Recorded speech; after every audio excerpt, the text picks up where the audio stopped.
Hello soldiers, welcome to you my YouTube channel Nutan academy. तो हम लोग का दो पैरेलल क्लास चल रहा है, आपको एक ऑप्टिक्स चल रहा है और एक हमारा चल रहा है एक एसएचएम चल रहा है। दोनों मोस्ट इंपॉर्टेंट चैप्टर है सीडीएस और एनडीए एग्जाम में। तो आई होप आप लोग सब बढ़िया होंगे, आप लोग का प्रिपरेशन अच्छा हो रहा होगा। तो बेसिकली आज हम लोग बात करेंगे लेंस। हम लोग पढ़ रहे थे ऑप्टिक्स, जिससे प्री वाईक्यू में आप देखिएगा तो ऑप्टिक्स से मिनिमम 3 से 4 क्वेश्चन, ज़्यादा क्वेश्चन आपको ऑप्टिक्स एसएचएम ये सब जो है मोस्ट टारगेटेड चैप्टर है, जिससे खूब अच्छे सारे क्वेश्चन आपको देखने को मिलेंगे एग्जाम में।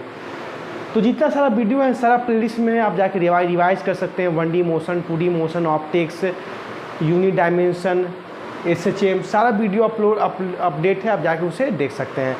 तो आइए आज हम लोग अपने चैप्टर को स्टार्ट करते हैं। दैट इज हम लोग पढ़ रहे थे प्रीवियस डे में, हम लोग क्या बात कर रहे थे, लेंस पे बात कर रहे थे। तो क्या मैंने बताया था कि लेंस आपका एक पीस होता है of transparent refracting medium. Lens क्या है? एक पीस है ट्रांसपेरेंट रिफ्रैक्टिंग मीडियम का, मतलब जिससे लाइट इजीली पास हो जाता है। और कंडीशन क्या था कि one surface must be curve. क्या होना चाहिए? वन पार्ट क्या होना चाहिए? Must be curve. एक पार्ट उससे ज़्यादा भी है तो वो भी लेंस होता है। फिर हमने क्या पढ़ा था? टाइप ऑफ लेंस पढ़ा था, concave lens, convex, plano concave, plano convex, concavo convex, convexo concave, ये सब पढ़ा था। आज हम लोग बात करेंगे कंपोनेंट ऑफ लेंस। मैंने बोला था कि मिरर को एक बार रिवाइज कर लीजिएगा, क्योंकि जितना सारे कंपोनेंट मिरर में हम लोग पढ़े थे उसमें सारा इसमें कॉपी पेस्ट आपको होंगे। अगर जिन्होंने मिरर का जो कंपोनेंट अच्छा से रिवाइज कर लिया है तो 50% समझिए कि आपका वहीं से क्लियर हो गया, बस 50% और पढ़ना है। तो हम लोग स्टार्ट करते हैं कंपोनेंट ऑफ लेंस। एक साइड हम लोग पढ़ेंगे कनकेव लेंस का स्टडी करेंगे और एक साइड हम लोग कॉम्परेटिव करेंगे कन्वेक्स लेंस का। तो ये हमारा हो जाएगा, इधर हम लोग कंपोनेंट करेंगे, ये हमारा हो गया कन्वेक्स लेंस। और एक साइड में ड्रॉ कर देता हूँ concave lens.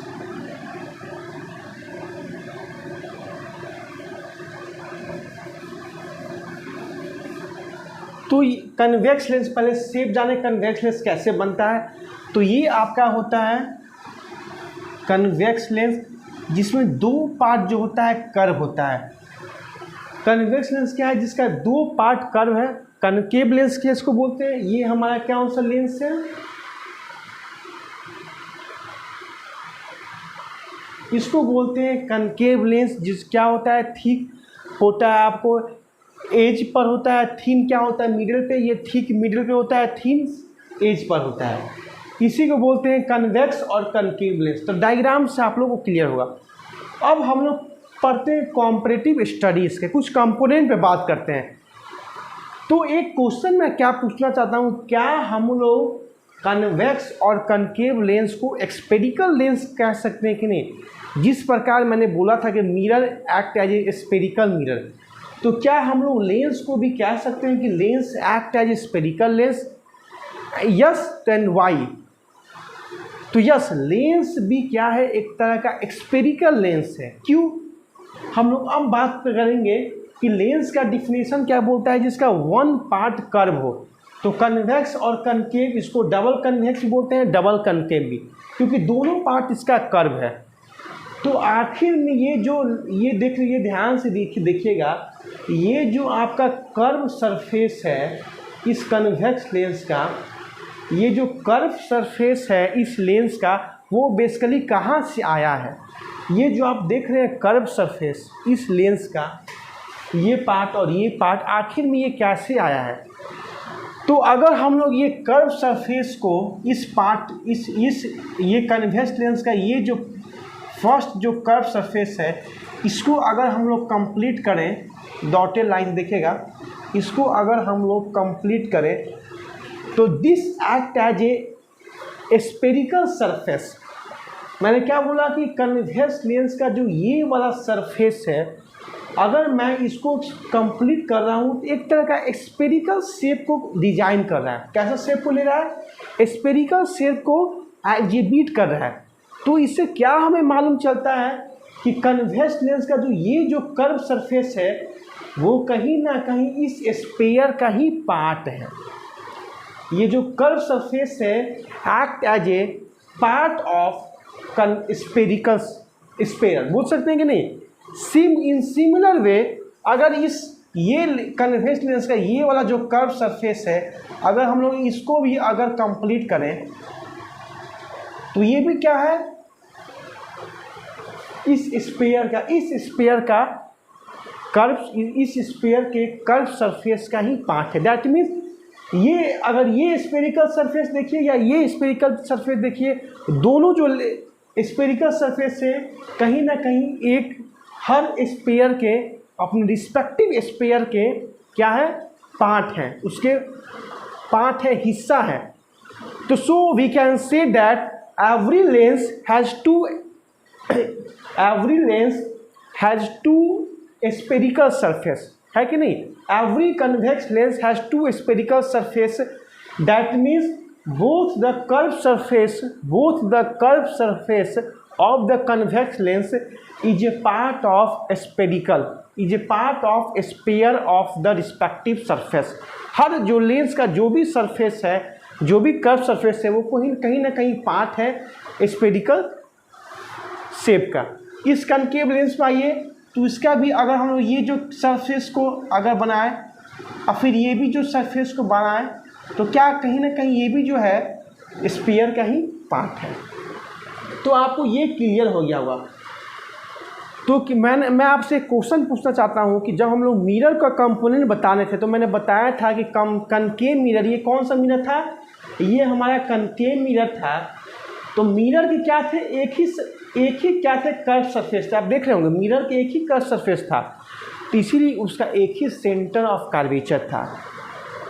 What can I say, that mirror has only either concave और convex has only one curve surface, and if it has one curved surface, that means it is only one part of spherical, so it has only one center of curvature. But in case of convex or concave lens has two spherical surface, that means it has two center of curvature. Because lens has two spherical surface, that means both the surface, either this surface or this surface, is a part of a sphere.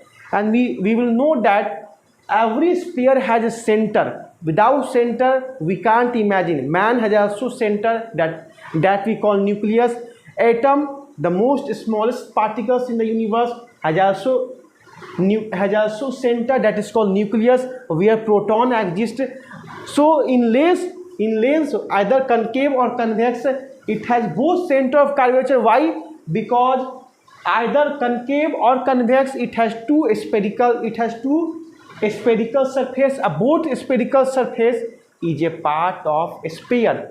So we can say that both spherical surface has center of curvature.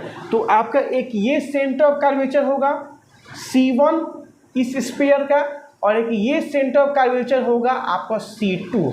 Similar way में ये आपका C1 और ये आपका C2। यहाँ तक आपको कोई डाउट नहीं होगा। तो एक कंपोनेंट हम लोग क्लियर कर दिए, centre of curvature. Centre of curvature क्यों? क्योंकि ये आपका एक स्फीयर था, इस स्फीयर का हम लोग एक पार्ट टुकड़ा ले लिए और इसी से लेंस का डिजाइन कर दिए। इसीलिए बोल रहे हैं कि ये क्या है, centre of curvature. That mean centre है इस कर्व पार्ट का, और ये हमारा स्फीयर है। इस स्फीयर का कितना भी हम लोग डिवीजन करें तो सेंटर जो है कभी भी चेंज नहीं होता है। बॉडी में हमारा जो सेंटर है, बॉडी का कितना भी पार्ट को अलग करें, हमारा सेंटर जो है एक जगह से दूसरा जगह पे जाता नहीं है, एक ही जगह पे स्टे रहता है। तो आप लोग सेंटर ऑफ कर्वेचर को समझ गए होंगे। कन्वेक्स और कनकेव लेंस में कितने होते हैं? 2 होते हैं। मिरर में मैंने 1 बताया था। सेकेंड वन, जब से सेंटर ऑफ कर्वेचर मैंने पढ़ लिया, अब आगे हम लोग पढ़ेंगे रेडियस। तो मिरर में मैंने क्या बताया था कि सेंटर ऑफ कर्वेचर और मिरर के किसी पॉइंट के बीच की दूरी को बोलते हैं radius. The distance between centre to any point on the mirror is called radius of curvature. In same way, we can say that the distance between center to any part, to any point, whatever we locate on the spherical surface of the lens is called radius of curvature.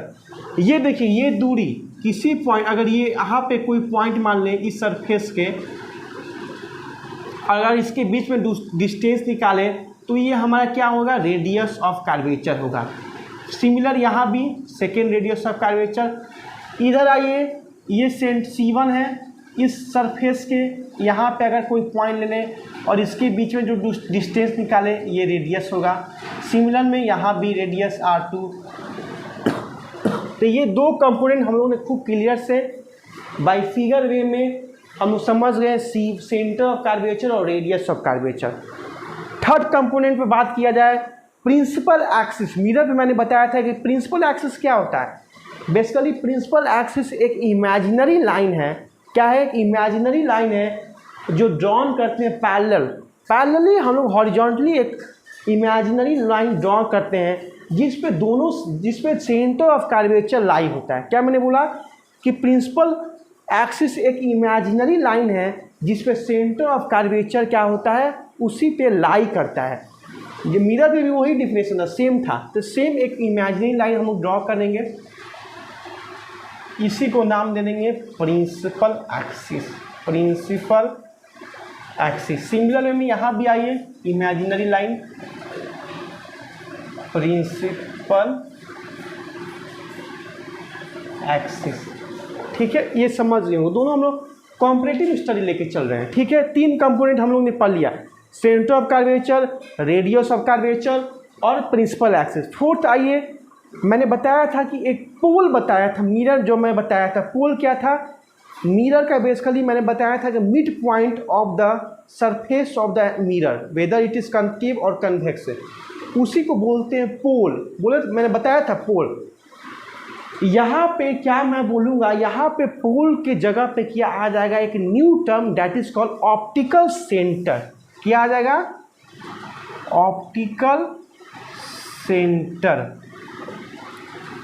But definition में quite different हो जाएगा। Optical centre जो है इस lens का mid point नहीं है। मैंने क्या बोला कि ऑप्टिकल सेंटर लेंस का मिड पॉइंट नहीं है। Optical centre that means it is a point which we locate either inside the lens or at surface the lens or outside the lens। एक पॉइंट है जो हम लोग लोकेट करते हैं अब या तो लेंस के अंदर या लेंस के बाहर या लेंस के सरफेस पे। ये मिड पॉइंट नहीं है। That means we cannot say that optical centre is a geometrical mean of the convex और concave lens. We cannot say it is a point which we draw either concave, either surface, inside or outside. Okay, understood? That is called optical center. But in most of the case, 90% of the case, we consider optical center as a midpoint of the convex or concave. That means 90% में हम लोग मान लेते हैं कि चलो भाई यहाँ पे हमारा ऑप्टिकल सेंटर O और यहाँ पे भी हमारा क्या है, ऑप्टिकल सेंटर है। तो हम लोग ऐसे इसको डिफाइन कर देंगे कि ऑप्टिकल सेंटर एक पॉइंट है जो प्रिंसिपल एक्सिस पे लाई कर रहा है। क्योंकि ऑप्टिकल सेंटर क्या है, प्रिंसिपल एक्सिस पे क्या हो रहा है, वहीं पे क्या हो रहा है, लाई बैठा हुआ है। कनकेव लेंस पे भी हम लोग देख रहे हैं, तो इसको मिड पॉइंट ना कहिएगा। डिफिनेशन को क्या हो जाएगा, वो जब मिड पॉइंट कर देंगे तो कॉन्सेप्ट हमारा रॉन्ग हो जाएगा। ठीक है, कॉन्सेप्ट को क्या रखना है, स्ट्रॉन्ग रखना है, एक एक पॉइंट को थॉरोली स्टडी करना है। ओके, तो ये हमारा हो गया ऑप्टिकल सेंटर, इसका हो गया ऑप्टिकल सेंटर। और एक खास बात मैं बताना चाहता हूँ कि ऑप्टिकल सेंटर से क्या होता है कि रे ऑफ लाइट जब पास करता है तो it goes undeviated. That means when ray of light passes through optical center it goes undeviated. It is quite differ from our imagination or thought, because in outside the medium is air and lens it is made of glass. So when ray of light pass from one medium to another medium, then refraction occurs because speed of light differ in both of the medium. But it is quite different assumption in our mind that when ray of light passes from optical center it goes undeviated. That means there is no path changes. Ray of light does not changes their path. Whatever the path it comes, it goes same path, it does not deviated, while medium changes in outside air, a lens is made of glass। जो इसका reason है वो हम लोग पढ़ेंगे next class में, क्यों नहीं, वहाँ पे रिफ्रैक्शन आकर करता है, ठीक है। तो ऑप्टिकल सेंटर समझ गए। तो पहले हम लोग ने पढ़ा centre of curvature, radius of curvature, उसके बाद हम लोग ने पढ़ा प्रिंसिपल एक्सिस, और एक मैंने पढ़ा आपको ऑप्टिकल सेंटर। ये जो फोर्थ मैंने अभी तक आपको बताया कन्वेक्स और कनकेव लेंस के कंपोनेंट मैंने आपको बताया। यहाँ तक आपको कोई प्रॉब्लम नहीं होगा, क्योंकि इसी से हम जब नेचर ऑफ इमेज पढ़ेंगे, रूल ऑफ इमेज पढ़ेंगे, तो जैसे आप लोगों को कॉन्सेप्ट नहीं मालूम होगा कंपोनेंट, तो आप लोग नहीं बढ़िया से इसको जो इमेज ड्रॉ नहीं कर पाइएगा। तो कंपोनेंट को समझना जो है बहुत ज़रूरी है। फिर एक लास्ट जो होता है जिसको बोलते हैं हम लोग अपर्चर। क्या बोलते हैं? अपर्चर होता है। अपर्चर मतलब होता है बेसिकली, अपर्चर वो जो एक सेगमेंट होता है। अपर्चर क्या है? एक सेगमेंट है लेंस का, ऊपरी पार्ट का, सरफेस का। अपर्चर क्या है? एक सेगमेंट है लेंस के ऊपर पार्ट को बोलते हैं, बेसिकली हम लोग डायमीटर बोल देते हैं, उसी को बोलते हैं अपर्चर, जिससे रिफ्रैक्शन आकर होता है। मिरर भी क्या मैंने क्या बताया था कि ये आपका कनकेव मिरर है, तो ये क्या है, जो लेंस का जो ये सरफेस देख रहे हैं इसी को बोलते हैं अपर्चर। अपर्चर क्या है? जिससे रिफ्रैक्शन हो रहा था, यहाँ पे क्या होगा? रिफ्रैक्शन होगा, तो इसी को बोलते हैं अपर्चर। अब जो है एक चीज़ मैं और बताना चाहता हूँ कि कन्वेक्स लेंस जो होता है वो कन्वर्जिंग लेंस होता है। कैसा लेंस होता है? कन्वर्जिंग। क्यों? क्योंकि कन्वेक्स लेंस से जितने सारे रे ऑफ लाइट आएंगे वो क्या होंगे? कन्वर्ज हो जाएंगे, इसी को बोलते हैं कन्वर्जिंग लेंस, कन्वर्जिंग लेंस। और कनकेव लेंस में क्या बोलते हैं इसको? Diverging lens. क्या बोलते हैं इसको? Diverging lens. क्यों? क्योंकि इससे रे ऑफ लाइट जब आते हैं तो क्या होते हैं? डाइवर्ज हो जाते हैं। इससे क्या रे ऑफ लाइट होते हैं? डाइवर्ज हो जाते हैं, इसलिए बोलते हैं concave lens are diverging lens और convex lens are called converging lens. अब हम लोग जब नेक्स्ट क्लास में मिलेंगे तो हम लोग पढ़ेंगे दोनों का फोकस कहाँ पे इसका होगा। जाहिर सी बात है, दो जब सेंटर ऑफ कर्वेचर होंगे तो दो फोकस होंगे। अब कहाँ फोकस बनेगा, किसके बीच में बनेगा, ये हम लोग नेक्स्ट क्लास में बात करेंगे। फोकस ऑफ जब मिरर का जब मैं फोकस बताया था तो उसको आप लोग रिवाइज कर लीजिएगा, फोकस कैसे मैं मिरर में बताया था। तो कल अगले हम लोग लेक्चर में पढ़ेंगे फोकस को क्या करेंगे? कॉम्परेटिव स्टडी करेंगे, क्योंकि फोकस में अभी बताऊंगा तो काफ़ी टाइम ले लेगा, क्योंकि लंबा टॉपिक होता है फोकस, जो कि समझना बहुत ज़रूरी है। तो कैसा लगा स्टूडेंट्स वीडियो बताइएगा। हम नेक्स्ट वीडियो मिलेंगे, तब तक बाय बाय, जय हिंद।